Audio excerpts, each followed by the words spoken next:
ইফালে বশিষ্ঠ আৰক্ষীৰ জালত পৰিছে তিনিটাকৈ গফাইট চোৰ। আৰক্ষীৰ অভিযানত উদ্ধাৰ কৰা হৈছে দুখন চুৰি বাইক। বেলতলাৰ পৰা চুৰি হোৱা বাইক 12 ঘণ্টাৰ ভিতৰত উদ্ধাৰ কৰে আৰক্ষীয়ে। শাহ আলম আৰু আব্দুল হুছেইন নামৰ চোৰ দুটাই সংঘটিত কৰিছিল এই ঘটনা।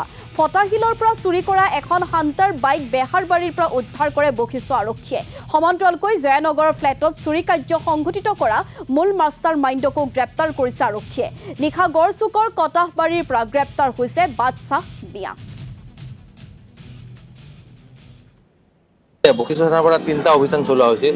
3টা অভিযানৰ এটা অভিযান আছিল যে এনেকুৱা যে বাইক এখন চুৰ হৈছিল গলি নম্বৰ 5ৰ পৰা বেলতলাৰ পৰা R15।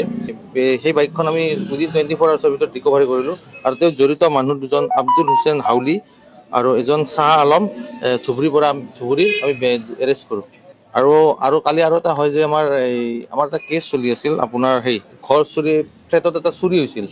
এইটো কেছটো তদন্ত চলি আছিল। আমি অলৰেডি কিছুমান বস্তু ৰিকভাৰী কৰিছিলোঁ আৰু ৰিমেইনিং পাৰ্ট কিছুমান ৰিকভাৰী কৰিব আছিল আৰু সেই ঘটনাটোত জড়িত আমি অলৰেডি দুজনক ফৰাদ কৰিছিলোঁ আৰু তেওঁলোকৰ লগত আৰু জড়িত আছিল। তাৰে যিটো মাষ্টাৰ মাইণ্ড প্ৰাইম একিউজড কালি ধৰা হ'ল, তাৰ নাম হ'ল বাদশাহ মিয়া। তাক এতিয়া আমি সোধ পোছ কৰি আছোঁ আৰু বাকী ৰিমেইনিং পাৰ্টখিনি উদ্ধাৰ কৰাব লাগিব।